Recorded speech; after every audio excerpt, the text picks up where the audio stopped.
Dicot stem और root हम लोग पढ़ लिए थे, डाइकॉट स्टेम और मोनोकॉट स्टेम, डाइकॉट रूट और मोनोकॉट रूट पढ़ लिया था। अभी क्या है, डाइकॉट लीफ और मोनोकॉट लीफ। डाइकॉट लीफ की खास बात ये होती है कि डाइकॉट लीफ पहली बार तो इसका जो वेरिएशन होता है वो कुछ इस तरीके का होता है, वेरिएशन है ना। और डाइकॉट का जो लीफ होता है उसका जो अपर सरफेस है, यानी कि जो उसका डॉर्सल सरफेस है, और एक नीचे क्या होता है, वेंट्रल सरफेस। तो जो अपर सरफेस उसका होता है उसको हम लोग बोलते हैं अडेक्सियल। क्या बोलते हैं? अडेक्सियल। और लोअर सरफेस जो होता है उसको हम लोग बोलते हैं अबैक्सियल। ठीक है, तो जो अपर सरफेस होता है अडेक्सियल, उस पे स्टोमेटा के नंबर या तो नहीं होते हैं या तो बहुत ही क्या होते हैं, रेयरली ही होते हैं स्टोमेटा के नंबर। तो स्टोमेटा जब नहीं होगा, ज्यादा स्टोमेटा नहीं होगा तो क्या होगा, पानी का लॉस भी क्या होगा, कम होगा या नहीं होगा। तो डाइकॉट में नीचे वाले एपिडर्मिस पे ज्यादा स्टोमेटा होते हैं, तो ये एक तरीके से पानी के लॉस को मिनिमाइज करने का तरीका है। क्योंकि इसके अपर सरफेस पे स्टोमेटा अलग नंबर में है, नीचे लोअर सरफेस में स्टोमेटा के नंबर अलग है, इसीलिए इस लीफ को हम लोग बोलते हैं डॉर्सी वेंट्रल लीफ। क्या बोलते हैं? Dorsiventral leaf. ठीक है। और दूसरी बात, जो मोनोकॉट लीफ है, ये जो मोनोकॉट है, मोनोकॉट में इस तरीके से पैरेलल वेरिएशन पाया जाता है।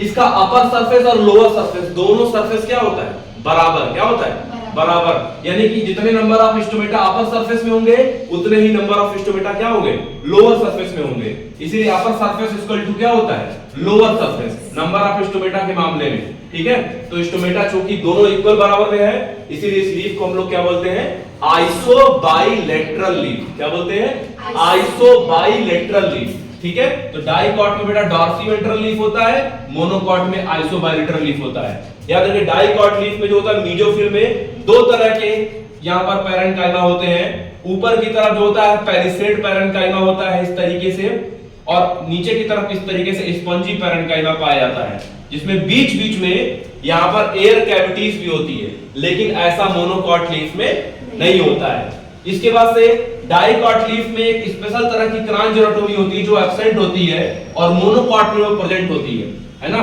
क्रांजेरोटोमी ओनली सिर्फ मोनोकॉट में होती है, डाइकॉट में नहीं होती है। बुल्ली फॉर्म सेल एक खास तरह का सेल होता है। बुल्ली फॉर्म सेल जो खास तरह का सेल होता है जो कि डाइकॉट में नहीं होता है, ये एक एम्प्टी कलरलेस सेल होता है। बुल्ली फॉर्म सेल जो होता है बेटा वो एम्प्टी सेल होता है, कलरलेस सेल होता है ना। और क्या होता है कि इस एम्प्टी सेल्स में पानी जब जाता है तो सेल हो जाता है टर्जिट। जब सेल हो जाता है टर्जिट वहां का, तो लीफ क्या हो जाएगा, एक्सपोज हो जाता है। तो ये बुल्ली फॉर्म सेल जो होते हैं वो एम्प्टी सेल्स होते हैं, कलरलेस जो होते हैं यहाँ पे सेल होते हैं, जो कि टर्जिडिटी में रोल प्ले करते हैं। और एक नाम जो यहाँ पे लिखा हुआ है हाइपोस्टोमेटिक। हाइपो मतलब होता है नीचे, स्टोमेटिक मतलब स्टोमेटा।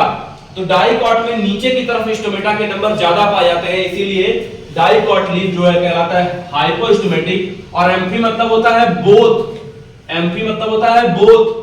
और जब दोनों सरफेस पे स्टोमेटा के नंबर इक्वल हो तो ऐसा लीफ कहलाता है क्या, एम्फी स्टोमेटिक या एम्फी स्टोमेटिक स्टोमेटा। ठीक है, तो ये एक इंपॉर्टेंट टॉपिक था।